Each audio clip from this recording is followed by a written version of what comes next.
Hello மக்களே, எப்படி இருக்கீங்க எல்லாம்? இன்னைக்கு நாம பார்க்க போறது படம் கிடையாது, சீரிஸ். மர்மமான ஒரு சயின்ஸ் ஃபிக்ஷன் சீரிஸை தான் பார்க்க போறோம். இந்த சீரிஸோட பேரு டீ கப். 2024 ரிலீஸ் ஆயிருக்கு. இதுல மொத்தம் 8 எபிசோடு இருக்கு. அந்த 8யுமே இந்த ஒரே வீடியோல பார்க்க போறோம். சோ சீரிஸ்குள்ள போறதுக்கு முன்னாடி இன்னும் யாராச்சும் சப்ஸ்கிரைப் பண்ணாம பார்த்துட்டு இருந்தீங்கன்னா சப்ஸ்கிரைப் பண்ணிக்கோங்க. அப்படியே பக்கத்துல இருக்க பெல் பட்டனை கிளிக் பண்ணி ஆல்ல போட்டுக்கோங்க. இன்ஸ்டாகிராம்ல ஃபாலோ பண்ணாதவங்கள ஃபாலோ பண்ணிக்கோங்க. டிஸ்கிரிப்ஷன்ல லிங்க் இருக்கு. நீங்க பார்த்துட்டு இருக்கிறது வாய்ஸ் ஆஃப் தமிழச்சி. நான் உங்க டிஎன்சி. வாங்க இன்னைக்கான சீரிஸ்குள்ள போலாம். ஓப்பனிங் சீன்ல ஒரு லேடியை காமிக்கிறாங்க. பாக்குறதுக்கே கொஞ்சம் வியர்டா இருக்காங்க. அவங்க உடம்பு ஃபுல்லா ஒரே ரத்தமா இருக்கு. கை வேற கட்டி இருக்கு. அதை அவுக்க ட்ரை பண்ணிட்டு இருக்காங்க. அந்த சமயம் அவங்க காதுக்கே ஏதோ ஒரு ஃப்ரீக்வன்சி மாதிரியான சவுண்ட் கேக்குது. அது கேட்டதுமே பிரம்ம பிடிச்ச மாதிரி வளர்றாங்க. அவன் வந்துகிட்டு இருக்கான், ஓடுங்க, ஒளிஞ்சுக்கோங்க, உங்களால தப்பிக்க முடியாது அப்படின்ற மாதிரி கண்டினியூஸா ஏதோ புலம்பிக்கினே இருக்காங்க. இப்படி ஒரு சீன்ல சீரிஸோட டைட்டில போட்டு ஆரம்பிக்கிறாங்க. ஒரு பூச்சி பறந்து வந்து கண்ணாடியில உட்காருது. அதை ஒருத்தவங்க டீ கப்ல குடிக்கிறாங்க. அவங்க தான் நம்ம சீரிஸோடைய ஹீரோயின் மாதிரி. இவங்களோட பேரு மேகி. இவங்களோட ஹஸ்பண்ட் பேரு ஜேம்ஸ். இவங்களுக்கு 2 பசங்க. பொண்ணோட பேரு மெரல், பையனோட பேரு ஆர்லோ. கூடவே மேகியோட மாமியாரும் இருக்காங்க. அவங்களோட பேரு எலன். மேகி அந்த பூச்சை டீ கப்ல புடிச்சாங்கல்ல, அந்த டீ கப்புக்குள்ள அந்த பூச்சி சவுண்ட் போடுது. அதான் ஆர்லோவை கூப்பிட்டு காமிக்கிறாங்க. காதை வச்சு பாரு, உள்ள சவுண்ட் கேக்குதுல, சூப்பரா இருக்குல்ல அப்படின்ற மாதிரி ஆர்லோ கிட்ட சொல்ல, அந்த பையலுக்கு பூச்சினா கொஞ்சம் பயம் புள்ள இருக்கு, வெளியே போய் விட்டுருங்கமான்றான். மேகியும் சரின்னு சொல்லிட்டு அந்த பூச்சை வெளியே எடுத்துட்டு வந்து விடுறாங்க. அப்போ இவங்க வளர்க்குற குதிரை ஒரு மாதிரி வித்தியாசமா நடந்துக்குது. எதையோ பார்த்து பயந்த மாதிரி மிரளுதுங்க. இன்னொரு பக்கம் ஆர்லோவை காமிக்கிறாங்க. அவன் ஜன்னல் வழியா பாக்குறான். இவங்க வளர்க்குற ஆட்டுக்குட்டி காட்டுக்குள்ள போகுது. அதை தேடி இந்த பயலும் பின்னாடியே காட்டுக்குள்ள போயிடுறான். இதை யாருமே கவனிக்கல. அப்படியே நைட் ஆகுது. டின்னர் சாப்பிடுறதுக்காக கூப்பிட போறாங்க. அங்க போய் பார்த்தா ஆர்லோவை காணோம். வீடு ஃபுல்லா தேடி பாக்குறாங்க, எங்கேயுமே இல்ல. எங்க போயிருப்பான்னு சொல்லி பேசிட்டு இருக்கும் போது இவங்க வீட்டை நோக்கி ஒரு வண்டி வேகமா வருது. யாருன்னு பார்த்தா இவங்களுக்கு தெரிஞ்சவங்க தான், பக்கத்து வீட்டுக்காரங்க. அவரோட பேரு ரூபன். ரூபனோடைய ஒய்ஃப், அவங்களோட பேரு வலேரியா. இவங்க 2 பேருக்கும் ஒரு பையன், அவனோட பேரு நிக். அவங்க வளர்க்குற குதிரை நல்லா தான் இருந்திருக்கு. திடீர்னு என்னாச்சுன்னு தெரியல, அதுவே அதை காயப்படுத்திக்கிச்சான். அதுக்காக தான் இங்க கூப்பிட்டு வந்திருக்காங்க. ஏன்னா நம்ம மேகி ஒரு வெட்டினேரியன். அவங்க அந்த குதிரையை உள்ள கூட்டு போயிட்டு பாக்குறாங்க. கரெக்டா கழுத்துல ஒரு கட்டை குத்தி இருக்கு. அதை வெளியே எடுத்து போட்டு அதுக்கு ட்ரீட்மெண்ட் பார்த்துட்டு இருக்க. இன்னொரு பக்கம் நம்ம ஜேம்ஸ் என்ன பண்றாரு, ஆர்லோவை தேடிட்டு இருக்காரு. அந்த பையன் எங்க இருக்கானே தெரியல. இவங்க வளர்க்குற ஆடை வேற காணோம். சோ அதை தேடிதான் போயிருப்பானோன்னு சொல்லிட்டு காட்டுக்குள்ள தேடி போறாங்க. ஒரு பக்கம் ஆர்லோவோட அக்கா மெரெலும் நிக்கும் தேடிட்டு இருக்காங்க. இன்னொரு பக்கம் ஜேம்ஸும் வெலேரியாவும் சேர்ந்து தேடிட்டு இருக்காங்க. இவங்க 2 பேருக்குள்ள ஏதோ அஃபேர் போயிட்டு இருக்கும் போல இருக்கு. அப்படியே கண்ணாலேயே பேசிக்கிறாங்க.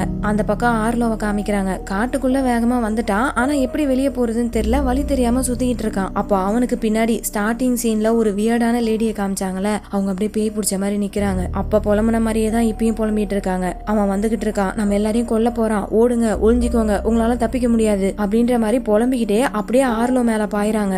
ஆர்லோ பயத்துல கத்துறான், என்னாச்சுன்னு தெரியல. அப்படியே கட் பண்ணா மேரேலும் நிக்கும் அந்த ஆடை கண்டுபிடிச்சிட்டாங்க. ஆனா ஆர்லோவை காணோம். கூடவே ஒரு நாயை வேற கூப்பிட்டு வந்திருக்காங்க. இந்த நாய் யாரோடதுன்னா இன்னொரு பக்கத்து வீட்டுக்காரங்களது. அவங்களும் கரெக்டா வராங்க. அவரோட பேரு டொனால்டு. கூடவே அவரோட ஒய்ஃபையும் கூப்பிட்டு வந்திருக்காரு. அவங்க நாயை பார்த்ததும் பயங்கரமா சந்தோஷமாகறாங்க. இன்னொரு பக்கம் ஆர்லோ மயங்கி போயிருக்கான். அப்ப அந்த லேடி ஆர்லோ பக்கத்துல வந்து அப்படியே வாயை பொளக்குறாங்க. அவங்களோட கண்ணுல ரெயின்போ கலர்ல ஏதோ பாஸ் ஆகுது. அது இப்போ ஆர்லோவோட கண்ணுக்கு போகுது.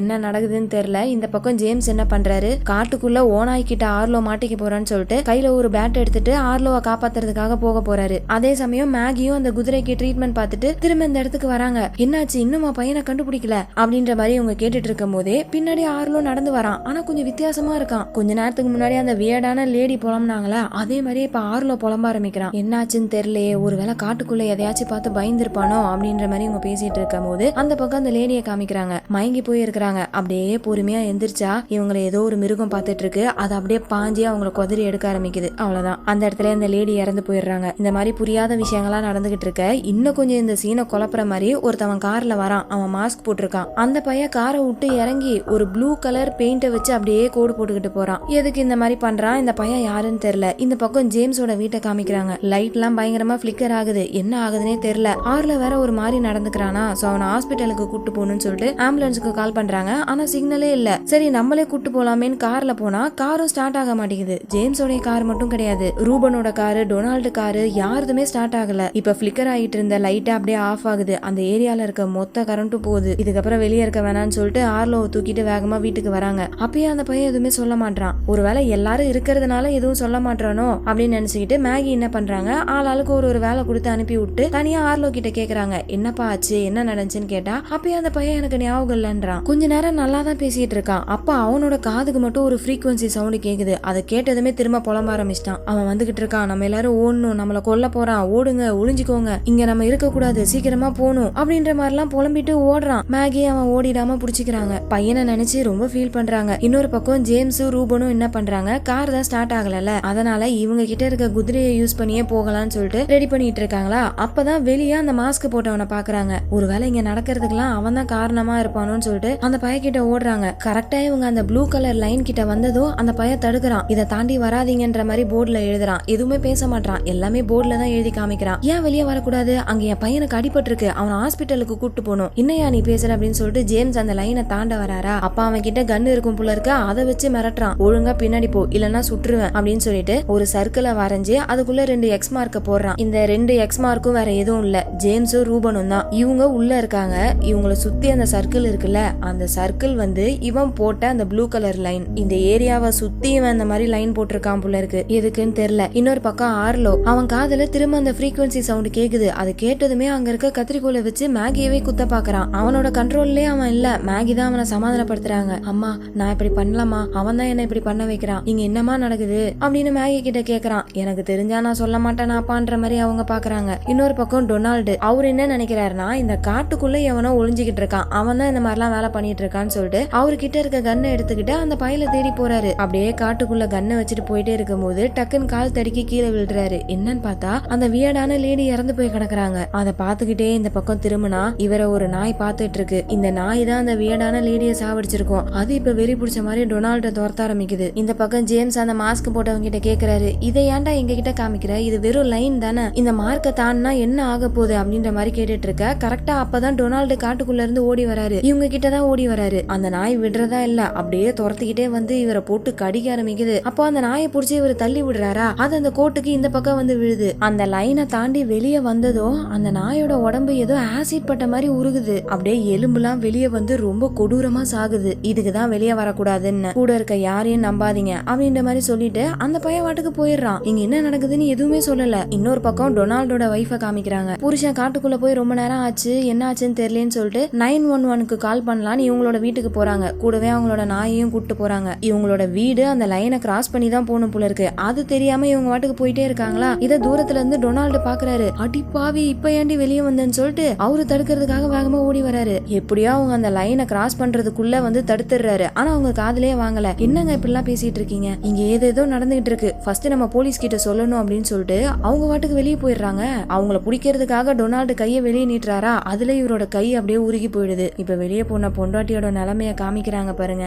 ஆனா அதை நான் உங்களுக்கு காமிக்க முடியாது. அவ்வளோ கொடூரமா உடம்பு ஃபுல்லா உருகி போயிட்டு ரொம்ப மோசமா சாவுறாங்க. அந்த பக்கம் ஆர்லோ, அவன் நார்மலா தான் இருக்கான். ஆனா எப்பெல்லாம் அந்த ஃப்ரீக்வன்சி சவுண்ட் கேக்குதோ அப்பெல்லாம் பித்து பிடிச்ச மாதிரி நடந்துக்கிறான். மறுபடியும் அந்த ஃப்ரீக்வன்சி சவுண்ட் கேக்குது. டக்குன்னு அங்க இருக்க டிக்ஷனரியை எடுத்து நிறைய வார்த்தையை தேடுறான். அதுல ஒரு வார்த்தை ட்ராப் அப்படின்ற வார்த்தையை கை காமிக்கிறான். சோ அவன் என்ன சொல்ல வரானா, நம்ம எல்லாருமே இங்க ட்ராப் ஆயிட்டோம், அவன் வந்துகிட்டு இருக்கான், வழியில வர எல்லாருமே அவன் கொன்னுட்டு போயிட்டே இருப்பான் அப்படின்ற மாதிரி சொல்றான். யார பத்தி சொல்றான் என்னன்னு ஒண்ணுமே புரியல. அப்படியே கட் பண்ணா அடுத்த நாள் டொனால்டு பைத்தியம் பிடிச்ச மாதிரி பொண்டாட்டியோட டெட் பாடியை பாத்துக்கிட்டே உட்காந்து இருக்காரு. எல்லாருமே மேகியோட வீட்டுல தான் தங்குறாங்க. அப்போ மேகி ஜேம்ஸுக்கும் வலேரியாக்கும் நடுவுல இருக்க ரிலேஷன்ஷிப்பை கண்டுபிடிச்சிடுறாங்க. எப்படின்னா இவங்களோட லைஃப்ல ஒரு இன்சிடென்ட் நடந்திருக்கும். மெரேல் சின்ன வயசா இருக்கும் போது இப்ப எப்படி ஆர்லோ காணாம போனா, அதே மாதிரி மெரேலும் காணாம போயிருப்பா. எங்க தேடியுமே கிடைச்சிருக்க மாட்டா. கடைசியா போலீஸ்ல கம்ப்ளைண்ட் பண்ணிருப்பாங்க. அவங்களும் வந்து தேடி பார்த்திருப்பாங்க. அப்புறம் பார்த்தா ஓவன்ல மெரேல் தூங்கிட்டு இருந்திருக்கா. இது அவங்களுக்கு ஒரு டிராமா மாதிரி ஆயிருக்கும். சோ இந்த விஷயத்த பத்தி யாருக்கிட்டயுமே சொல்லாதீங்க, நம்மளுக்குள்ள ஒரு சீக்கிரட்டா இருக்கட்டும் அப்படின்ற மாதிரி மேகி ஜேம்ஸ் கிட்ட சொல்லி இருந்திருப்பாங்க. ஆனா ஜேம்ஸ் வலேரியா கிட்ட இந்த விஷயத்த சொல்லியிருப்பாரு.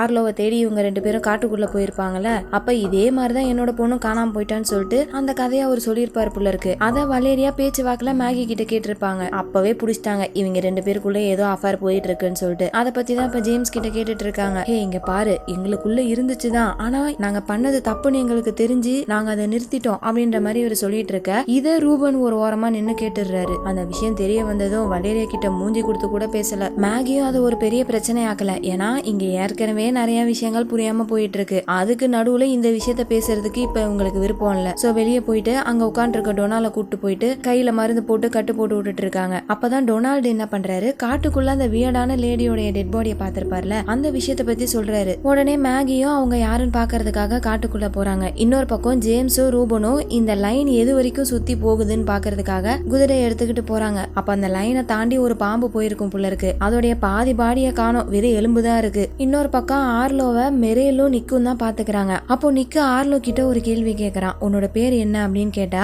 அதுக்கு ஆர்லோ ஆர்லோ தன்னோட பேரை ஆர்லோன்னு சொல்லாம ஹார்பெஞ்சர் அப்படின்னு சொல்றான். அப்ப ஆர்லோ எங்கன்னு கேட்டா ஆர்லோ பத்திரமா தூங்கிட்டு இருக்கான் அப்படின்ற மாதிரி சொல்றான். சரி ஓகே, ஏதோ வாய்ஸஸ் எல்லாம் கேக்குதுன்னு சொன்னியே, யாரோ நம்மள கொல்றதுக்காக வந்துட்டு இருக்காங்கன்னு, அதை பத்தி சொல்லு அப்படின்ற மாதிரி கேட்டதும் திரும்ப பித்து பிடிச்ச மாதிரி சொன்னதே சொல்ல ஆரம்பிக்கிறான். நம்ம எல்லாரும் ஓடணும், ஒளிஞ்சிக்கணும், அவன் வந்துகிட்டு இருக்கான், சீக்கிரமா இங்க இருந்து தப்பிக்கணும் அப்படின்ற மாதிரி புலம்புறானா. அப்ப டக்குன்னு அந்த ஃப்ரீக்வன்சி சவுண்ட் கேக்குது. சோ எப்பெல்லாம் அந்த சவுண்ட் கேக்குதோ அப்பெல்லாம் அன்னியன் மாதிரி கேரக்டர் மாறி மாறி வந்துட்டு இருக்கு. இப்ப ஆர்லோ சுய நினைவுக்கு வந்துட்டான். அவன் இவங்க 2 பேருக்கிட்டையும் என்ன சொல்றானா, காய்ஸ் நீங்க ஹார்பெஞ்சர் என்ன சொல்றானோ அதை கேளுங்க, அவன் நம்மளுக்கு தான் உதவி செய்ய ட்ரை பண்றான் அப்படின்னு சொல்ல இவங்களும் ஒத்துக்கிறாங்க. அடுத்த ஹார்பெஞ்சர் இவங்க 2 பேரையுமே காட்டுக்குள்ள கூட்டு போறான். எங்க போறான்லாம் சொல்லல, அவன் ஆட்டுக்கு போயிட்டு இருக்கான். ஒரு இடத்துல போயிட்டு நிக்கிறான். அந்த இடத்துல எரிக்கல் விழுந்த மாதிரி தடம் இருக்கு. இதுதான் என்னோடது, நான் இப்படிதான் பூமிக்கு வந்தேன் அப்படின்னு சொல்லிட்டு வானத்தை கை காமிக்கிறான். சோ இவன் ஒரு ஏலியன் புள்ள இருக்கு, வேற ஒரு உலகத்துல இருந்து வந்திருக்கான். ஆனா எதுக்காக வந்திருக்கான்னு தெரியல. அந்த பள்ளத்துல ரெயின்போ கலர்ல ஒரு லிக்விட் இருக்கு, அதை ஜார்ல எடுத்து ஊத்திக்கிறான். இது ஒரு பாய்சன், இததான் நம்ம எல்லாரும் குடிக்க போறோம் அப்படின்னு சொல்றான். இதுல இருந்து ஒரே ஒரு சிப்பை மட்டும் குடிச்சோம்னா நம்ம சேஃபா அந்த லைனை தாண்டி வெளியே போயிடலாம். ஆனா அதுவே நிறைய குடிச்சோம்னா இங்க இருக்க மிருகங்கள் எல்லாம் சுத்தி செத்து கிடக்குதுல, அதே நிலைமைதான் நம்மளுக்கும். சரி ஓகே, யார் நம்மள கொல்ல வரா, யார்கிட்ட இருந்து நம்ம தப்பிக்கணும் அப்படின்னு கேட்டா அசாசின் தான் நம்மள தேடி வந்துட்டு இருக்கான். இப்போ ஆர்லோட உடம்புக்குள்ள நான் எப்படி ஹார்பெஞ்சர்னு இருக்கேன், அதே மாதிரி வேற யாரோ ஒருத்தவங்களோட உடம்புல அசாசின் இருப்பான். அவன் தான் நம்மள கொல்ல வந்துகிட்டு இருக்கான். நான் ஒரு மிஷினை முடிக்கிறதுக்காக தான் இந்த பூமிக்கு வந்தேன். நான் முடிக்க வேண்டிய மிஷினை தடுக்கிறதுக்காக தான் அவன் வந்துட்டு இருக்கான். அதுக்குள்ள நான் இங்க இருந்து தப்பிச்சு போயிடக்கூடாதுன்னு சொல்லிட்டு தான் அந்த டிராப்பை போட்டிருக்கான் அப்படின்ற மாதிரி ஆர்லோவான ஹார்பெஞ்சர் எல்லாத்தையுமே சொல்லிட்டு இருக்க. இன்னொரு பக்கம் எலனை காமிக்கிறாங்க. எலனும் வலேரியாவும் வெளியே உட்காந்து பேசிட்டு இருக்காங்களா. அப்ப எலனும் கண்டுபிடிச்சிடுறாங்க ஜேம்ஸுக்கும் வலேரியாக்கும் நடுவுல ஏதோ ஒன்று ஓடிட்டு இருக்குன்னு. அதை பத்தி இவங்க பேசிட்டு இருக்கும் போது கரெக்டா அந்த இடத்துக்கு ஒரு கார் வருது. அந்த கார்ல ஓல்சன் அப்படின்னு ஒருத்தர் வராரு. அவரு வேகமா இந்த லைனுக்குள்ள வர பாக்குறாரு. இவங்க 2 பேரும் இங்க இருந்து கத்துறாங்க, யோ இந்த லைனை தாண்டி வராதையா, கிட்ட வராத அப்படின்னு கத்துனா அந்த பையன் காதலே வாங்காம லைனை தாண்டி உள்ள வந்துடுறான். போச்சு சுத்தம் அப்படின்னு சொல்லி இவங்க 2 பேரும் தலையில அடிச்சுக்க. டென்ஷன் ஆகாதீங்க, ஒன்னும் பிரச்சனை இல்ல, வெளியே இருந்து உள்ள வந்தா ஒன்னும் ஆகாது, ஆனா உள்ள இருந்துதான் வெளியே போக முடியாது அப்படின்ற மாதிரி சொல்றான். யார் இந்த பையன் தெரியல. இன்னொரு பக்கம் ஜேம்ஸ காமிக்கிறாங்க. இவங்க 2 பேரும் குதிரையில அந்த லைன் எவ்வளவு தூரம் இருக்குன்னு பாத்துட்டு இருந்தாங்களே. அங்க ஒரு வீடு இருக்கு, அந்த வீட்டையும் சுத்தி தான் அந்த லைன் போடப்பட்டிருக்கு போல. அங்க போய் தேடுறதுக்காக இவங்க 2 பேருமே அந்த இடத்துல ஸ்பிளிட் ஆகுறாங்க. ஒரு பக்கம் ஜேம்ஸ் போய் தேடிட்டு இருக்காரு. அங்க இந்த சின்ன பசங்க எல்லாம் விளையாடுறதுக்காக சின்னதா ஒரு பூல் மாதிரி வச்சிருப்பாங்கல்ல, அதுல தண்ணி நிறைஞ்சுக்கிட்டு இருக்கு. அதுக்கு பக்கத்துல ஒரு ஷெரீஃபோடைய டெட் பாடி இருக்கு. அதை பார்த்துக்கிட்டே இந்த பக்கம் திரும்பினா அந்த வீட்டுடைய ஓனர் அவரும் ஜேம்ஸோடைய ஃப்ரெண்டு புள்ள இருக்கு, வெளியே இறந்து போய் கிடக்குறாரு. இங்க என்ன நடந்துச்சுன்னு தெரியலன்னு சொல்லிட்டு கையில கண்ணை வச்சுக்கிட்டே அந்த ஃப்ரெண்டோட வீட்டுக்குள்ள போறாரு. அந்த இடமே களைஞ்சு போய் கிடக்கு. அந்த ஃப்ரெண்டோடைய பையனும் இறந்து போய் கிடக்கான். ஃப்ரெண்டோட ஒய்ஃப் எங்க போனாங்கன்னு சொல்லிட்டு கார்மன் எங்க இருக்கீங்க அப்படின்னு சொல்லி கூப்பிட்டுக்கிட்டே தேடுறாரு. யாரா அந்த கார்மன்னு பார்த்தா ஸ்டார்டிங் சீன்ல ஒரு வியர்டான லேடிய பார்த்தோம்ல, அவங்களோட பேரு தான் கார்மன். அவங்க எப்பயோ இறந்து போயிட்டாங்க. அந்த விஷயம் இவருக்கு தெரியாதுல்ல. சோ ஜேம்ஸ் அவங்களோட பேரை சொல்லி கூப்பிட்டுக்கிட்டே தேடிட்டு இருக்காரு. அப்போ பேஸ்மெண்ட்ல இருந்து ஏதோ சவுண்ட் வருது. ஒருவேளை உள்ளதான் இருக்காங்களோன்னு சொல்லிட்டு அந்த பேஸ்மெண்ட்டை எட்டி பாக்குறாரு. அப்போ ஒரு கை அப்படியே வந்து ஜேம்ஸை பிடிச்சி உள்ள இழுத்துட்டு போயிடுது. இன்னொரு பக்கம் ரூபன் அவரு சுத்தி பாத்துட்டு இருக்கும் போது இந்த ஃப்ரெண்டோடைய 3 நாயும் உட்காந்து ஒரு இடத்த வெறிக்க பாத்துட்டு இருக்கு. அதை துரத்தி விட்டுட்டு இதுங்க என்ன தர இப்படி பாத்துட்டு இருக்கேன்னு சொல்லிட்டு கதவை திறந்து உள்ள போனா ஒரு மரம், அது பார்க்கவே ஒரு மாதிரி ஏலியன் மரம் மாதிரி வித்தியாசமா இருக்கு. அதை அப்படியே மெய் மறந்து போய் பாத்துட்டு இருக்காரு. இன்னொரு பக்கம் மேகி கார்மனோடைய டெட் பாடியை தேடி போனாங்கல்ல, அவங்க அந்த பாடியை கண்டுபிடிச்சிட்டாங்க. கையில கருப்பா ஒரு கோடு இருக்கு, கையை இறுக்கி கட்டியிருந்தாதான் இந்த மாதிரி ஆயிருக்கும். சோ யார் இவங்களை இப்படி பண்ணிருப்பா அப்படின்னு சொல்லிட்டு ஒரு யோசனையோட திரும்ப வீட்டுக்கு வராங்க. அங்க வந்து பார்த்தா ஓல்சன் இருக்காரு. அவரு கார்மனை தான் தேடி வந்திருக்காரு. கார்மன் உயிரோட இருக்கப்ப யாரையாச்சும் பார்த்தாங்கன்னா அது பெரிய பிரச்சனையில போய் முடியும், யாராச்சும் அவங்கள பாத்தீங்களா அப்படின்ற மாதிரி இந்த ஓல்சன் கேட்க, அதுக்கு வலேரியா என்ன சொல்றாங்க, ஒருவேளை ஆர்லோ இந்த கார்மனை தான் காட்டுக்குள்ள பாத்திருப்பாங்களோ, அதனாலதான் ஆர்லோ வித்தியாசமா நடந்துக்கிறான்னு நினைக்கிறேன் அப்படின்ற மாதிரி சொல்ல மேகிக்கு பயமாயிடுது. ஐயோ நம்ம பையனை ஏதாச்சும் பண்ணிட போறான்னு சொல்லிட்டு, என்ன பேசுற நீ, அவன் தலையில அடிபட்டு இருக்கு, அதனாலதான் அவன் அப்படி நடந்துட்டு இருக்கான், மத்தபடி ஒன்னும் இல்ல சார், நீங்க வேணா வந்து பாருங்க, என் பையன் நார்மலா தான் இருக்கான் அப்படின்னு சொல்லிட்டு ஓல்சனை மேகி கூட கூட்டு போறாங்க. இந்த பயலுடைய பாக்கெட்ல ஜிப் டைஸ் எல்லாம் இருக்கு. சோ இதை யூஸ் பண்ணி தான் கார்மனோட கையும் கட்டப்பட்டிருக்கும். அதை பார்த்ததும் மேகிக்கு இன்னும் ரொம்ப பயமாயிடுது. எங்க நம்ம பையனையும் இந்த மாதிரி பண்ணிட போறான்னு சொல்லிட்டு ஓல்சனை அடிச்சு மட்டையாக்கி அவனை கட்டி போட்டுறாங்க. அப்போ வலேரியா அங்க வராங்க. வலேரியாவை பார்த்ததுமே மேகி குத்தி காமிக்கிற மாதிரியே பேசுறாங்களா, அதுல வலேரியா கண்டுபிடிச்சிடறா, நம்ம மேட்டரை பத்தி தெரிஞ்சிருச்சு போல இருக்கேன்னு சொல்லிட்டு ஒரு மாதிரி ஆயிடுது. இங்க பாரு மேகி, நீ நினைக்கிற மாதிரி இல்ல, எங்களுக்குள்ள எப்பயோ எல்லாம் முடிஞ்சிருச்சு, நாங்க இப்ப ஒன்னா இல்ல அப்படின்ற மாதிரி சொன்னா மேகிக்கு அதை கேட்கற ஐடியாவே இல்ல. இவனை எங்கேயும் போகாம பாத்துக்கோ, நான் வந்துடுறேன் அப்படின்னு சொல்லிட்டு மேகி அங்க இருந்து போயிடுறாங்க. கொஞ்ச நேரத்துல இந்த ஓல்சன் பையன் முழிச்சுக்கிறான். என்ன தயவு செய்து அவுத்து விடுங்க, நிலைமை கை மீறி போறதுக்குள்ள ஆர்லோ என்கிட்ட கொண்டு வாங்க அப்படின்ற மாதிரிலாம் அந்த பையன் சொல்லிட்டு இருக்கான். வாய மூடு, நீ சொல்றதெல்லாம் இங்க எங்களால கேட்க முடியாது அப்படின்னு சொல்லிட்டு இவங்க பேசிட்டு இருக்கும் போதே எலன் வராங்க. பசங்க வேற இன்னும் வரலையா, சோ வலேரியா எல்லன் கிட்ட இந்த பயலை பாத்துக்கோங்கன்னு சொல்லிட்டு பசங்களை தேடுறதுக்காக வலேரியா போயிடுறாங்க. இன்னொரு பக்கம் காட்டுக்குள்ள இருக்க ஆர்லோவை காமிக்கிறாங்க. அந்த லிக்விட எடுத்துக்கிட்டு திரும்ப வீட்டுக்கு வந்துட்டு இருக்காங்களா, வர வழியில அதே மாஸ்க் போட்ட பையன் போர்டை புடிச்சிட்டு நிக்கிறான், இந்த லைனை கிராஸ் பண்ணி வராதீங்கன்னு. அவன் இந்த லிக்விட பார்த்ததும் ஷாக் ஆகுறான் பாருங்க. வேக வேகமா போர்டை அழிச்சிட்டு அந்த லிக்விட என்கிட்ட தூக்கி போடுங்கன்னு எழுதுறான். ஆனா நம்ம பசங்க எப்படி கொடுப்பாங்க, கொடுக்க முடியாதுன்னு சொல்ல அந்த பையன் கோவமாயிட்டு லைனுக்குள்ளேயே வந்துடுறான். நிக்கு கிட்ட இருந்து அந்த ஜாரை புடுங்க ட்ரை பண்றான். அப்ப நடந்த சண்டையில தெரியாம அந்த ஜார் கீழே விழுந்து உடைஞ்சிருது. நிக்கும் பயத்துல அவன் கிட்ட இருக்க கத்திய வச்சு அந்த மாஸ்க் போட்டவன குத்திடுறான். யாரா இருக்குன்னு சொல்லிட்டு அந்த மாஸ்க கழட்டி பார்த்தா ஒரு மொட்டையன். அந்த மொட்டையனுக்கு நம்ம ஆர்லோவை தெரிஞ்சிருக்கு. அதாவது ஆர்லோவ இல்ல, ஆர்லோக்குள்ள இருக்க ஹார்பெஞ்சரை. கடைசியா நீ ஒரு லேடி உடம்புக்குள்ள தானே இருந்த, இந்த குட்டி பையன் உடம்புக்குள்ள எப்ப வந்த அப்படின்ற மாதிரி இந்த பையன் கேட்க, மெக்னப் நீயா, நீங்க என்ன பண்ற அப்படின்னு சொல்லிட்டு ஆர்லோ ஷாக் ஆகுறான். இந்த மாதிரி இவங்க ரெண்டு பேரும் மாத்தி மாத்தி ஷாக் ஆக இந்த மொட்டையன், அவனோட பேரு மெக்னப், அவன் வயித்துல இருந்து ரத்தமா ஊத்துது. சரி வாங்க ஃபர்ஸ்ட் உங்க காயத்தை சரி பண்ணுவோம்னு சொல்லிட்டு அவர் அப்படியே கை தாங்கலாம் தூக்கிக்கிட்டு வீட்டை நோக்கி போயிட்டு இருக்காங்க. இந்த பக்கம் ஓல்சனை காமிக்கிறாங்க. அவன் எப்படியாச்சும் தப்பிக்கணும்னு சொல்லிட்டு என்ன பண்றான், எலன் கிட்ட என் மூஞ்ச பாத்தீங்களா ஒரே ரத்தமா இருக்கு, இதே மாதிரி எவ்வளவு நேரம் நான் உட்காந்து இருக்கிறது, கொஞ்சம் என் ரத்தத்தை மட்டுமாச்சும் தொடச்சு விடுங்களேன் அப்படின்னு சொல்றான். உடனே இவங்களும் எதுவும் பண்ண ட்ரை பண்ணாத, அப்புறம் உன்னை சுட்டுருவேன் அப்படின்னு சொல்லிட்டு கிட்ட வந்து அந்த ரத்தத்தை தொடச்சுக்கிட்டு இருக்காங்க. அப்ப அந்த பையன் அப்படியே எலனை பார்த்து வாயை திறக்கிறான். இதுக்கு முன்னாடி ஆர்லோக்கு எப்படி ஆச்சு அதே மாதிரி இந்த ஓல்சன் கண்ணுக்குள்ள இருந்து ரெயின்போ கலர் லைட் அப்படியே எலனோட கண்ணுக்கு வருது. சோ ஆர்லோ சொன்ன அசாசின் இந்த ஓல்சன் உடம்புக்குள்ளதான் இருந்திருக்கும் போல, அது இப்ப எலனோட உடம்புக்குள்ள வந்துருச்சு. இவங்களுக்கு கை நடுக்கம் இருந்திருக்கும், ஆனா அந்த அசாசின் உள்ள வந்ததுமே அந்த கை நடுக்கம் நின்றுச்சு. கண்ணை வச்சு அந்த பயலை போட்டு தள்ளிட்டு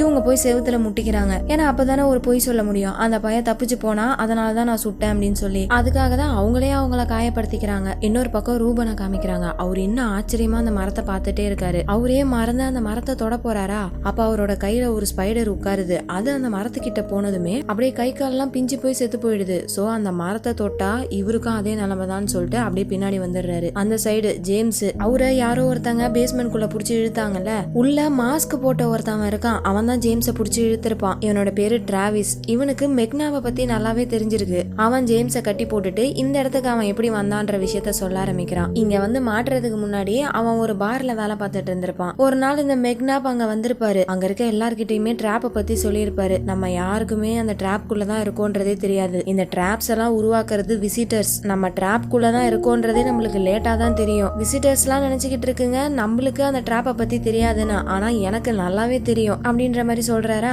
இதை கேட்டதுமே அங்க இருக்க எல்லாருமே பயங்கரமா சிரிக்கிறாங்க. சிரிங்க, நல்லா சிரிங்க, இதை பார்த்துட்டும் இன்னும் நல்லா சிரிங்கன்னு சொல்லிட்டு இவர் கையில இருக்க தழும்ப காட்டுறாரு. அப்படியே ஒரு கை ஃபுல்லா ஒரு மிகப்பெரிய காயம் பட்டதுக்கான தழும்பு. இது அந்த டிராப்னாலதான் வந்திருக்கும். என்ன நம்பலனா இதே நிலைமை தான் உங்களுக்கும் அப்படின்ற மாதிரி இவர் சொல்லிட்டு இருக்க, போதை இவருக்கு அதிகமாயிடுச்சுன்னு சொல்லிட்டு டிராவிஸ் மெக்னாப கூட்டு வந்து வீட்டுல விட்டுருப்பாரு. அப்போ ஒரு மஞ்சள் கலர் கார் வருது. உள்ள யாரு இருக்கான்னு தெரியல. கொஞ்ச நேரம் நின்னு பார்த்துட்டு அவங்க வாட்டுக்கு போயிடுறாங்க. அதே சமயம் வீட்டுக்குள்ள இருந்து ஏதோ சவுண்ட் வருது. இந்த மெக்னாப் பையன் போதையில எங்கேயோ உழுந்துட்டான் போல இருக்குன்னு சொல்லிட்டு டிராவிஸ் உள்ள போறாரு. அந்த இடம் ஃபுல்லா நிறைய மாஸ்கா இருக்கு. அதை பார்த்துக்கிட்டே உள்ள போனா மெக்னாப் நல்லா தூங்கிட்டு இருக்காரு. சைலண்டா டிராவிஸ் எதுவுமே பேசாம அங்க இருக்க போட்டோஸ் எல்லாம் பாத்துட்டு இருக்காரா. அப்ப டக்குன்னு மெக்னாப் எஞ்சி கண்ணை வச்சு மிரட்டுறாரு. விசிட்டர்ஸ் வந்துட்டாங்களோ நினைச்சு பயந்து எஞ்சிருப்பாரு. அதுக்கப்புறம் அப்படியே இவங்க ரெண்டு பேரும் நல்ல ஃப்ரெண்ட்ஸ் ஆயிடுறாங்க. விசிட்டர்ஸ பத்தி மெக்னாப் நிறைய விஷயங்களை சொல்றாரு. அந்த விசிட்டர்ஸுக்கு ஒரு உடம்பு கிடையாது. உடம்பு இருந்தா தானே பூமிக்கு வரதுக்கு அவங்களுக்கு ஸ்பேஸ்ஷிப் வேணும். ஒரு வருஷத்துக்கு பூமியில ஆயிரக்கணக்கான எரிக்கற்கள் வந்துகிட்டு இருக்கு. அதுல ஏதோ ஒரு கல்லை புடிச்சுக்கிட்டு இந்த விசிட்டர்ஸ் நம்ம பூமிக்கு வந்துருதுங்க. அப்படி வந்த விசிட்டர்ஸ் மனுஷங்களோட பாடியை கண்ட்ரோல் எடுத்துக்கும். இதுல ரெண்டு விதமான விசிட்டர்ஸ் இருக்கு. ஒன்னு நல்ல விசிட்டர், இன்னொன்னு கெட்ட விசிட்டர். இந்த நல்ல விசிட்டரை வேட்டையாடுறதுக்காக தான் கெட்ட விசிட்டர் வரும். ஆனா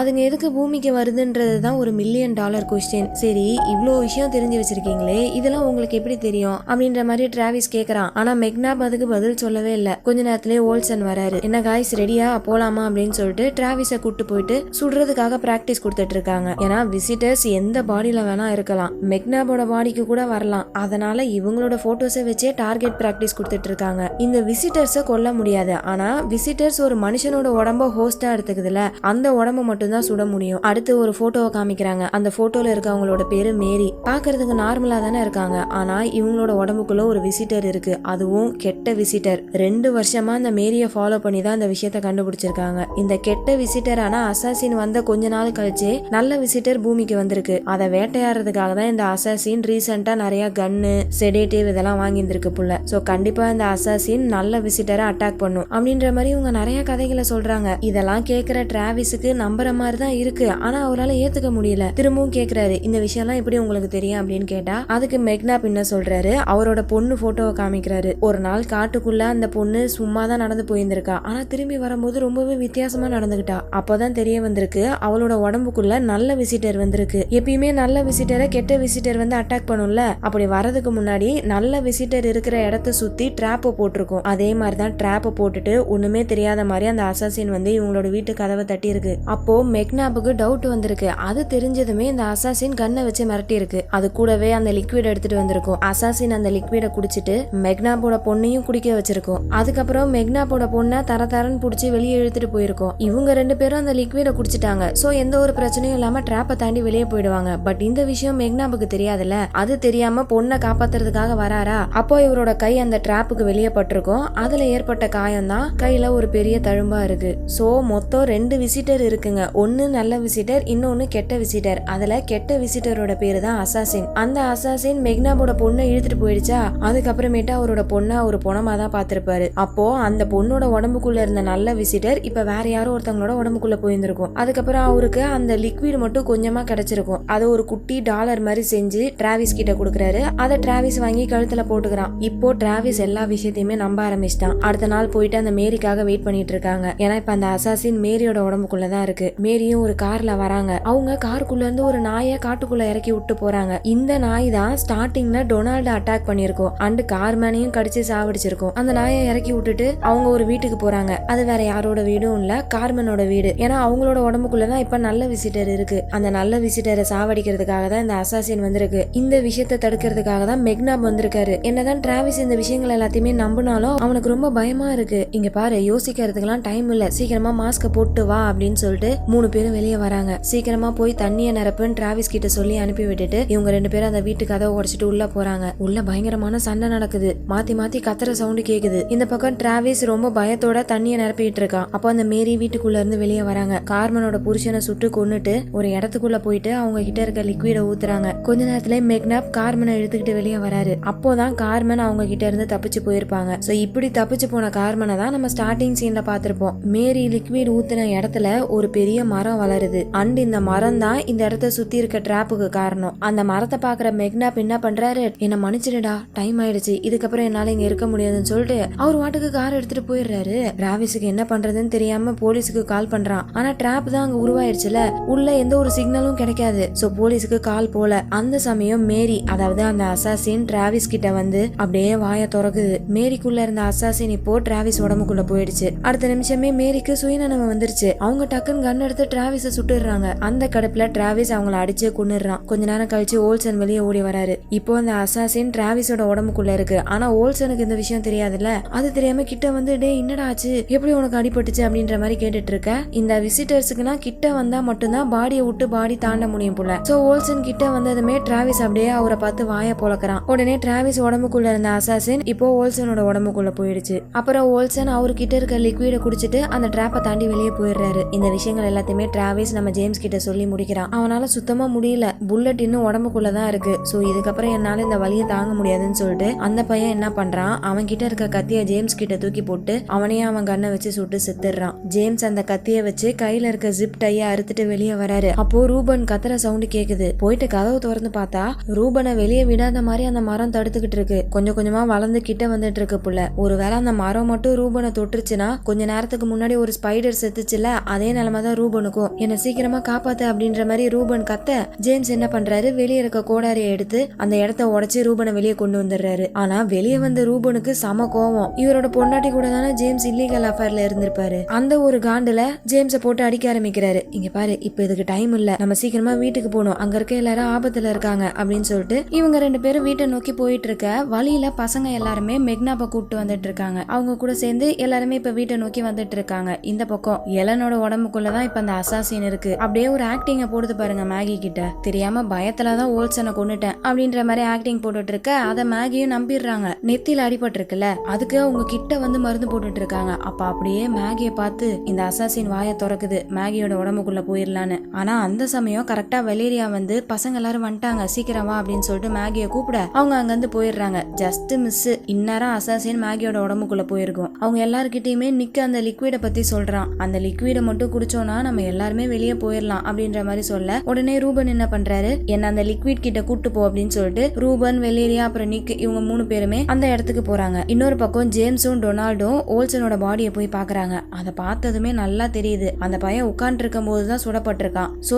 எலன் சொல்றது எல்லாமே போய். அப்போ கண்டிப்பா எலனோட உடம்புக்குள்ளதான் அசாசின் இருக்குன்றதை இவங்க கண்டுபிடிச்சிடுறாங்க. அந்த பக்கம் ரூபன் சைடு காமிக்கிறாங்க. மெக்னாப் வந்த கார் அங்கதான் இருக்கு. நிக்கு சொன்ன மாதிரியே அங்க ஒரு ஜார் உடைஞ்சிருக்கு. அந்த ஜார்ல இன்னுமே அந்த லிக்விட் கொஞ்சமா இருக்கு. அதை எடுக்கலாமேன்ட்டு போனா முன்னாடி ஒரு ஓநாய் வந்து நிக்குது. அதை பார்த்து பயந்து இவங்க 3 பேரும் பின்னாடி வராங்க. அப்ப அந்த ஓநாய் வந்துட்டு வேகமா அந்த லிக்விட குடிக்க ஆரம்பிக்குது. ஐயோ விட்டா எல்லாத்தையும் குடிச்சிடும் போல இருக்கேன்னு சொல்லிட்டு இவங்க கண்ணை வச்சு சுடுறாங்களா. அதுல இந்த ஓநாய் பயந்து ஓடுது. கோட்டை தாண்டி வெளியே ஓடி போயிடுது. இன்னும் உயிரோட தான் இருக்கு. அதை பார்த்ததுக்கு அப்புறமேட்டு தான் இவங்க முழுசா நம்புறாங்க. ஆனா என்ன, லிக்விட் தான் ஃபுல்லா காலி ஆயிடுச்சு. பக்கத்துல அந்த மெக்னாபோட டைரி இருக்கு. அதை நிக்க எடுத்து வச்சுக்கிறான். மேகி மெக்னாபோட காயத்துக்கு மருந்து போட்டு ஆர்லோ கிட்ட கேக்குறாங்க. ஹார்பெஞ்சர் ஏதோ ஒரு மிஷினை முடிக்கிறதுக்காக தான் பூமிக்கு வந்திருக்கிறதா சொல்லியிருப்பான்ல, அதை பத்தி கேக்குறாங்க. பூமியில இருக்க ஏதோ ஒரு மெஷினை ஆன் பண்றதுக்காக தான் இந்த ஹார்பெஞ்சர் வந்திருக்கான். ஒருவேளை அந்த மெஷின் ஆன் பண்ணியாச்சுன்னா அதுக்கப்புறம் என்ன ஆகும் அப்படின்ற மாதிரி மேகி கேட்க, இன்வேஷன் ஆரம்பிச்சிடும் அப்படின்னு சொல்லிட்டு மெக்னாப் கண்ணை வச்சு மிரட்டுறாரு. அசாசின் மாதிரியே 100கணக்கான விசிட்டர்ஸ் மனுஷங்களுக்குள்ள இன்னும் தூங்கிட்டு இருக்கு. அதுங்க எல்லாத்தையும் யாராச்சும் எழுப்பி விடுவாங்களான்னு தான் வெயிட் பண்ணிட்டு இருக்குங்க.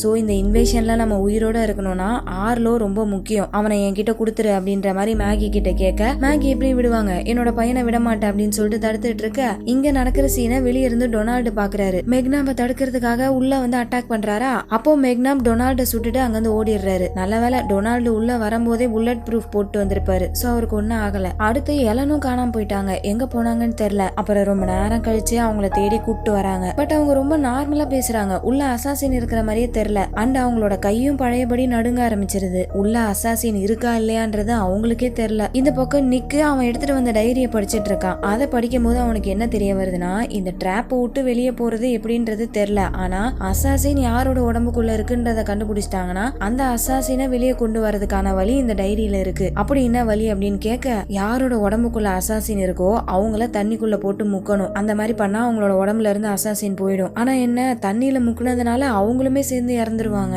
இந்த மெக்னாப் வேற எங்க போனாருன்னு தெரியலையா. அடுத்து ரூபனும் டொனால்டும் என்ன பண்றாங்க, இங்க இருக்க டிராப்புக்கு எது காரணம், அந்த மரம் தான். சோ அந்த மரத்தையே அழிச்சிட்டா அந்த டிராப் போயிடுமோன்னு சொல்லிட்டு அந்த இடத்தையே எரிய வைக்கிறாங்க. பட் அந்த இடம் சுத்தி சாம்பலாவதே தவிர அந்த மரத்துக்கு ஒண்ணுமே ஆகல. நீங்க எவ்வளவு ட்ரை பண்ணாலும் அந்த மரத்தை அழிக்க முடியாது அப்படின்ற மாதிரி யாரோ சொல்றாங்க. பார்த்தா மெக்னாப் தான். இது யார்கிட்ட இருந்துச்சுன்னு தெரியுதா, டிராவிஸோட கழுத்துல போட்டிருப்பான்ல, அதை எடுத்துட்டு வந்திருக்காரு. என்கிட்ட இன்னொரு பிளான் இருக்கு, அந்த மாதிரி பண்ணீங்கன்னா நம்மளுக்கு இன்னும் கொஞ்சம் நிறைய லிக்விட் கிடைக்கும் அப்படின்னு சொல்லிட்டு இவர் எடுத்துட்டு வந்த கொஞ்சோன்னு லிக்விட ரூபன் கிட்ட குடுக்கறாரு. ரூபனும் அந்த லிக்விட குடிச்சிட்டு மரத்துக்கிட்ட போறாரு. கொஞ்சம் பயமா தான் இருக்கு, இருந்தாலும் மனசுல தைரியத்தை வர வச்சுட்டு அந்த மரத்துக்கிட்ட போயிட்டு புடிச்சா அந்த மரம் அவ்வளவு சூடா இருக்கு, அவரால் பிடிக்கவே முடியல. அப்புறம் எப்படியோ கஷ்டப்பட்டு அந்த மரத்துல இருந்து ஒரே ஒரு கிளைய மட்டும் பிக்கிறாரு. குடுகுடுன்னு ஓடி வந்து அவங்க வச்சிருக்க ஜார்ல அந்த கிளைய போடுறாரு. அடுத்த நிமிஷமே அந்த கிளை உருகி அப்படியே லிக்விடா மாறிடுது. சோ இப்படிதான் அந்த லிக்விட் கிடைக்கும் போல இருக்கு. அவ்வளவுதான், இப்ப இவங்களுக்கு தேவையான லிக்விட் நிறையவே இருக்கு. இதை வச்சு இங்க இருக்க எல்லாருமே தப்பிச்சு டிராப் விட்டு வெளியே போயிடலாம். அதை எடுத்துட்டு திரும்ப இவங்க வீட்டை நோக்கி வந்துட்டு இருக்க இந்த பக்கம் நிக்க காமிக்கிறாங்க. நிக்குக்கும் மெரேலுக்கும் நடுவுல லைட்டா லவ்ஸ் உண்டாயிடுது. ஒரு பக்கம் காதல், அப்புறம் இவங்க 2 பேரும் சேர்ந்துதான் ஆர்லோவை பாத்துக்கிறாங்க. அந்த சமயம் ஆர்லோ ஏதோ வரைஞ்சு போட்டுக்கிட்டே இருக்கான். அது பார்க்கும்போது ஏதோ வழி மாதிரி இருக்கு. உடனே அதை எடுத்து அப்படியே மேப்ல வச்சு செக் பண்ணி பாக்குறாங்க. ஏதாச்சும் ஒரு இடம் மேட்ச் ஆகுமோ செக் பண்ணி பார்த்தா இவங்க நினைச்ச மாதிரியே அது கரெக்டா ஒரு இடத்துல ஃபிட் ஆகுது. இத பத்தி நிக்க கிட்ட சொல்லாமேட்டு வெளியே வந்தா அந்த இடத்துல நிக்க காணோம். எங்க போயிருப்பானா, நிக்கோடைய அம்மா வெலேரியா என்ன பண்ணிருப்பாங்க, திடீர்னு ஓடி வந்து எனக்கு அசாசின் யாருன்னு தெரியும், என் கூட வா அப்படின்னு சொல்லிட்டு கூட்டு போயிருப்பாங்க. இத பத்தி நான் யாருக்கிட்டயுமே சொல்லல, உன்கிட்ட மட்டும் தான் சொல்றேன் அப்படின்னு சொல்லிட்டு அவங்க வாட்டுக்கு பேசிக்கிட்டே கவனிக்காம அந்த லைனை கிராஸ் பண்ணிருப்பாங்க. நல்ல வேலை நிக்கு தடுத்துறான். எலனோட ரூம்குள்ள இந்த செடேட்டிவ பார்த்தேன், எனக்கு தெரிஞ்ச ஆர்லோவை பிடிக்கிறதுக்காக தான் அதை வச்சிருக்காங்கன்னு நினைக்கிறேன் அப்படின்ற மாதிரி இவங்க சொல்ல, அதை கேக்குற நிக்கு, அப்போ இன்னுமே அசாசின் எலனோட உடம்புக்குள்ளதான் இருக்கா, இவ்வளவு நேரம் நம்ம கிட்ட நார்மலா நடிச்சிட்டு இருந்தாங்களா அப்படின்னு சொல்லி இந்த பையன் கேட்க, இல்ல அந்த அசாசின் எலன் உடம்புக்குள்ள இல்ல என் உடம்புக்குள்ளதான்டா இருக்கு அப்படின்னு சொல்லிட்டு அப்படியே நிக்க புடிச்சு இழுத்து அவன் மூஞ்சி முன்னாடி வாய திறக்கிறாங்க. பார்த்தா எலன்குள்ள இருந்த அசாசின் எப்பயோ வலேரியா உடம்புக்குள்ள வந்துருச்சு புள்ள இருக்கு. ஆனா இப்ப அது நிக்கோட உடம்புக்குள்ள வந்துருது. அப்படி வந்த அடுத்த நிமிஷமே அந்த அசாசின் வலேரியாவை அந்த கோட்டுக்கு வெளியே தள்ளி விட்டுருது. அவ்வளவுதான், வலேரியாவோட சோழி முடிஞ்சு. கீழே கிடக்கிற செடேட்டிவ நிக்க எடுத்துக்கிறான். அப்படியே அந்த சீனை கட் பண்ணி ஏதோ ஒரு இடத்துல ஒரு லேடிய காமிக்கிறாங்க. அவங்க மண்ணுக்குள்ள தோண்டி ஒரு பேகை எடுத்துட்டு மெக்னாப் இப்ப எங்க இருப்பான் அப்படின்ற மாதிரி போன்ல யார்கிட்டயோ கேக்குறாங்க. யார் இவங்க, எதுக்கு இவங்க மெக்னாப்பை தேடுறாங்கன்னு தெரியல. இந்த பக்கம் நிக்கோட உடம்புக்குள்ள இப்ப அந்த அசாசின் இருக்கு. அது ஆர்லோக்குள்ள இருக்க ஹார்பெஞ்சரை எப்படியாச்சும் கொல்லணும். அதுக்காக நிக்கு வெளியே இருந்து மறையில கூப்பிடுறான். அவன் உடம்புக்குள்ளதான் அசாசின் இருக்குன்னு தெரியாம இல்லாம மரேலும் வெளியே போறா. அவ்வளவுதான். அடுத்து இப்ப அந்த அசாசின் மரேலோட உடம்புக்குள்ள வந்துருது. நிக்கு தலையில கல்ல வச்சு அடிச்சு மட்டையாக்கிட்டு அந்த செடேட்டிவ் எடுத்துட்டு வேகமா ஆர்லோவை நோக்கி தான் வந்துட்டு இருக்கு. இத ஆர்லோ ஜன்னல் வழியா பாத்துறான். அடுத்த நிமிஷமே இவனோட அம்மா அப்பா மேகி அப்புறம் ஜேம்ஸ் கிட்ட போயிட்டு இந்த விஷயத்த சொல்றான். மெரேல் ரூம்ல வந்து பார்த்தா ஆர்லோவை காணோம். வெளியே எலன் கூட்டு போயிட்டு இருக்காங்க. உங்களால எவ்வளவு தூரம் போயிட முடியும், இந்த டிராப்பை தாண்டி வெளியே போக முடியாதுல அப்படின்னு சொல்லிட்டு சிரிச்சுக்கிட்டே ஆர்லோவை பிடிக்கிறதுக்காக கீழே வரா. அங்க நம்ம மேகி கன்னை வச்சு வெயிட் பண்ணிட்டு இருக்காங்க. ஒரு அடி எடுத்து வச்சனா சுற்றுவேன் அப்படின்னு சொல்லிட்டு இவங்க மிரட்டிட்டு இருக்க. ஆனா மெரேலோட உடம்புக்குள்ள இருக்க அசாசினுக்கு நல்லாவே தெரியும் கண்டிப்பா மேகி அவங்களோட பொண்ணை சுட மாட்டாங்கன்னு சொல்லிட்டு மெரேலோட கழுத்திலேயே கத்திய வைக்குது. நினைச்ச மாதிரியே மேகியும் கன்னை இறக்கிடுறாங்க. மெரேல் சிரிச்சுக்கிட்டே அங்கிருந்து போகலாம்னு நினைக்கும் போது டக்குன்னு ஜேம்ஸ் வந்து பிடிக்கிறாரு. சீக்கிரம் மாஸ்க் போட்டு வந்து புடி அப்படின்ற மாதிரி சொல்ல மேகியும் அந்த மாஸ்க போட்டு ரெண்டு பேரும் மெரேல புடிச்சு இழுத்துட்டு போறாங்க. எங்கன்னா தண்ணிக்குள்ள முக்கறதுக்காக. இப்படி பண்ணாதான் அந்த அசாசினா உடம்புல இருந்து வெளியே கொண்டு வர முடியும். அதனாலதான் அப்படி பண்ணிட்டு இருக்காங்க. சுத்தமா முடியல. பயங்கரமா மெரேல் திமிர்றா. அதுல ஜேம்ஸோடைய மாஸ்கையே தட்டி விட்டுறா. இருந்தாலும் எப்படியோ கஷ்டப்பட்டு அவளை தண்ணிக்குள்ள முக்க கொஞ்ச நேரத்திலேயே அவளோட மூச்சு அடங்குது. உடனே மெரேல தண்ணிக்குள்ள இருந்து வெளியே தூக்கி சிபிஆர் எல்லாம் பண்றாங்க. மெரேல் எந்திரிக்கிற மாதிரி இல்ல. அவ்வளவுதான் போச்சு, என்னோட பொண்ணை நானே என் கையால கொண்டுட்டேனேன்னு சொல்லிட்டு மேகி கதறி கதறி அழுதுட்டு இருக்க கொஞ்ச நேரத்திலே டக்குன்னு மெரேல் முழிச்சுக்கிறாங்க. அப்பாடா அப்படின்னு சொல்லிட்டு பொண்ணை கட்டி பிடிச்சிக்க இன்னொரு பக்கம் ரூபன் மெக்னாப் எல்லாருமே அந்த லிக்விட் எடுத்துட்டு வீட்டுக்கிட்ட வராங்க. அப்போ எலன் தான் வீட்டு பக்கம் போகாதீங்க இங்க வாங்கன்னு கூப்பிட்டு நடந்த விஷயம் எல்லாத்தையுமே சொல்றாங்க. சரி இப்ப நம்ம கிட்ட இந்த லிக்விட் இருக்கு, இதை நம்ம குடிச்சு எல்லாருமே வெளியே போயிடலாம்னு சொல்லிட்டு ஓல்சன் ஒரு கார்ல வந்திருப்பார்ல அந்த கார்ல போயிடலாமேன்னு சொல்லிட்டு அந்த கார் கிட்ட போறாங்களா. அப்போதான் வழியில வலேரியாவை பாக்குறாங்க. தன்னோட அம்மாவை இந்த நிலைமையில பார்த்து நிக்கு கதறி கதறி அழுகுறான். இந்த பக்கம் மேகி தன்னோட பொண்ணை காப்பாத்தியாச்சா சரி போலாமேன்னு சொல்லிட்டு வெளியே வந்து ஜேம்ஸ கூப்பிட்டா ஜேம்ஸ் ஒரு மாதிரி வெறி பிடிச்ச மாதிரி பேசுறாரு. இங்க நிக்காதீங்க, சீக்கிரம் போங்க, ஓடுங்க அப்படின்னு சொல்றாரு. என்னன்னு பார்த்தா மெரேல தண்ணிக்குள்ள முக்கும் போது மாஸ்க் கலந்துருக்கும்ல அந்த ஒரு செகண்ட் கேப்ல மெரேலோட உடம்புக்குள்ள இருந்த அசாசின் ஜேம்ஸ் உடம்புக்குள்ள வந்திருக்கும் போல இருக்கு. அது ஜேம்ஸோடைய பாடியை முழுசா கண்ட்ரோல் எடுக்கிறதுக்குள்ள ஜேம்ஸ் இந்த மாதிரி கத்துறாரு. உடனே மேகி பொண்ணை கூப்பிட்டு அங்க வந்து ஓடுறாங்க. ஜேம்ஸ் கையில கத்தி எடுத்துட்டு ஆர்லோவை தேடிட்டு இருக்காரு. அப்ப வழியில ரூபனை பாக்குறாரு. இவங்க ரெண்டு பேருக்குள்ள சண்டை போயிட்டு இருக்கு. விட்டா ஜேம்ஸ் ரூபனை கொன்றுவாரு போல இருக்கு. அதை தடுக்கிறதுக்காக பக்கத்துல மேகி சுடுறாங்க. அப்போ ஆர்லோ கூப்பிடுற சவுண்ட் கேக்குது. உடனே ஜேம்ஸ் அங்க போறான். அவ்வளவுதான், இனிமேல் என்கிட்ட இருந்து ஓட முடியாது அப்படின்னு சொல்லிட்டு ஆர்லோவை பிடிக்கிறதுக்காக போக அப்ப மேகி டக்குன்னு அவனோட காலில் சிரிஞ்ச குத்திட்டு ஆர்லோவை கூப்பிட்டு ஓடுறாங்க. அப்பதான் ஒரு விஷயத்த யோசிக்கிறாங்க. நம்ம எவ்வளவுதான் ஓடினாலும் இந்த அசாசின் நம்மளை விடாதுன்னு சொல்லிட்டு இவங்க என்ன பண்றாங்க, ஸ்டார்டிங் சீன்ல ஒரு டீ கப் குள்ள எப்படி அந்த பூச்சை பிடிச்சிருப்பாங்க அதே மாதிரி அந்த அசாசினையும் பிடிச்சி வச்சிடலாம்னு சொல்லிட்டு அங்க இருக்க ஃப்ரிட்ஜுக்குள்ள ஜேம்ஸை தள்ளி விட்டுட்டு டைட்டா பிடிச்சிக்கிறாங்க. ரூபன் அந்த இடத்துக்கு வராரு. எனக்கு ஹெல்ப் பண்ணுங்க அப்படின்னு சொல்லிட்டு மேகி அழுதுகிட்டே கேட்க ரூபன் அங்க இருக்க வெயிட்டான மூட்டையெல்லாம் எடுத்து அந்த ஃப்ரிட்ஜ் மேல போடுறாரு. இந்த மாதிரி பண்ணா மூச்சு விட முடியாம ஜேம்ஸ் உள்ளே இறந்துருவாரு. பட் இருந்தாலும் வேற வழி இல்ல. இந்த மாதிரி பண்ணாதீங்கம்மா, அப்பா இறந்துருவாருன்னு மெரேல் கதறி கதறி கத்துறா. ஆனா இவங்களுக்கு வேற வழி இல்ல, இப்படிதான் பண்ணி ஆகணும்னு சொல்லிட்டு அழுதுகிட்டே உட்காந்துக்கிறாங்க. அவ்வளவுதான். அடுத்து இவங்க எடுத்துட்டு வந்த லிக்விட எல்லாருக்கும் பிரிச்சு கொடுக்குறாங்க. எல்லாருமே ஒரு ஒரு வாய் மட்டும் குடிச்சிட்டு அந்த லைனை கிராஸ் பண்ணி வெளியே வராங்க. யாருக்கும் ஒன்னும் ஆகல. எலன் மட்டும் வெளியே வராம அந்த இடத்துக்குள்ளேயே இருக்காங்க. நீங்க வர வரைக்கும் நான் வெயிட் பண்ணிட்டு இருக்கேன் அப்படின்னு சொல்லிட்டு எல்லாரையும் வழி அனுப்பி வைக்க அவங்க ஓல்சனோட கார் எடுத்துட்டு அங்க இருந்து கிளம்புறாங்க. அப்போ ஆர்லோக்குள்ள இருக்க ஆர்பெஞ்சர் அந்த மிஷினை எப்படியாச்சும் ஆன் பண்ணுன்னு சொல்ல வழியில ஒரு கார் வந்து நிக்குது. யாருன்னு பார்த்தா நடுவுல சம்பந்தமே இல்லாம ஒரு பொண்ணை காமிச்சிருப்பாங்கல்ல, மண்ணுக்குள்ள இருந்து பேக தோண்டி எடுத்திருப்பாளே அந்த பொண்ணு. அப்புறம் கூட இன்னொருத்தர் வந்திருக்காரு. ஆக்சுவலா நம்ம மெக்னாப் வந்து அவரு கூட டீமை சேர்க்கறதுக்காக ஆன்லைன்ல கூட அந்த டிராப்பை பத்தி சொல்லியிருப்பாரு. அதை பார்த்துட்டு தான் ஹெல்ப் பண்றதுக்காக இவங்க ரெண்டு பேரும் வந்திருக்காங்களாம். உங்ககிட்ட ஒண்ணு கொடுக்கணும், வெயிட் பண்ணுங்க அப்படின்னு சொல்லிட்டு பேக்ல இருந்து எதையோ எடுத்துட்டு இருக்க பின்னாடி பார்த்தா வேகமா ஒரு காரு, ஒரு மஞ்சள் கலர் காரு டிராவிஸ பாத்துருக்கோம்ல அந்த கார் அப்படியே வேகமா வந்து இவங்க ரெண்டு பேர் மேலையும் விட்டு ஏத்துது. அவ்வளவுதான், ஸ்பாட்லயே அவங்க ரெண்டு பேரும் காலி. அந்த காருக்குள்ள இருந்து ரெண்டு பேர் வராங்க. அந்த பேக கொட்டுனா உள்ள ஃபுல்லா ஜிப் டைஸ், செடேட்டிவ், கன்னு இந்த மாதிரி விஷயங்களா இருக்கு. என்னன்னு பார்த்தா அந்த ரெண்டு பேருமே அசாசின்ஸ் புள்ள இருக்கு. நம்ம ஆட்கள் மட்டும் நம்பி இருந்தாங்கன்னா அவங்க நம்ம ஆளுங்க எல்லாரையும் கொண்டிருப்பாங்க. இந்த அசாசின்ஸ் மாதிரியே நிறைய மனுஷங்களுக்குள்ளயும் இன்னும் அசாசின்ஸ் தூங்கிட்டு இருக்கு. அவங்க எல்லாருமே கூடிய சீக்கிரத்துல எந்திரிக்க போறாங்க. ஏன் கூட நீங்க வந்தீங்கன்னா அந்த அசாசின்ஸ் எல்லாத்தையுமே எதிர்க்கலாம், இல்லனா அந்த அசாசின்ஸை எதிர்க்கிறேன்னு சொல்லிட்டு நீங்க மட்டும் தனியா செத்துருவீங்க அப்படின்ற மாதிரி சொல்ல அதை கேக்குற மேகி என்ன கேக்குறாங்க, அப்போ ஃபர்ஸ்ட் இங்க என்ன நடக்குதுன்னு ஃபுல்லா எங்க கிட்ட சொல்லு, அப்பதான் நாங்க வருவோம் அப்படின்ற மாதிரி மேகி கேட்க அப்படியே அந்த இடத்துல கட் பண்ணி எபிசோட் அங்கேயே முடியுது. அதோட இந்த ஃபர்ஸ்ட் சீசனும் அங்கேயே முடியுது. அவ்வளவுதான் மக்களே. எப்படி இருந்துச்சு இந்த சீரீஸ்? நீங்க எல்லாரும் ஃப்ரம் அப்படின்ற சீரீஸை கேள்விப்பட்டிருப்பீங்கன்னு நினைக்கிறேன். நம்ம சேனல்ல கூட போட்டிருப்போம். அது எந்த அளவுக்கு இன்ட்ரெஸ்டா கொண்டு போயிருந்தாங்களோ அதே மாதிரிதான் இந்த சீரீஸையும் கொண்டு போயிருப்பாங்க. பட் இதுல சோகமான விஷயம் என்னன்னா இந்த ஃபர்ஸ்ட் சீசனோட சீரீஸை கேன்சல் பண்ணிட்டாங்க. செகண்ட் சீசன் வரப்போறதே இல்ல. ஒருவேளை இந்த சீரிஸை கண்டினியூ பண்ணியிருந்தாங்கன்னா கண்டிப்பா ரொம்பவே இன்ட்ரெஸ்டிங்கா இருந்திருக்கும். பட் அந்த அளவுக்கு ஆடியன்ஸ் இதுக்கு சப்போர்ட் கொடுக்காததுனால இந்த சீரிஸை இந்த ஃபர்ஸ்ட் சீசனோட கேன்சல் பண்ணிட்டாங்க. பட் இருந்தாலும் இந்த சீரிஸ் இன்ட்ரெஸ்டா இருந்துச்சுன்னு சொல்லிட்டு தான் உங்களுக்கு கொண்டு வந்திருந்தேன். ஸோ இந்த சீரிஸ் எப்படி இருந்துச்சுன்றத கமெண்ட் செக்ஷன்ல சொல்லுங்க. இதே மாதிரி வேற ஒரு சீரிஸ்ல உங்களை மீட் பண்றேன். அது வரைக்கும் நீங்க பார்த்துட்டு இருந்தது வாய்ஸ் ஆஃப் தமிழச்சி. நான் உங்க டிஎன்ஜி. பாய்.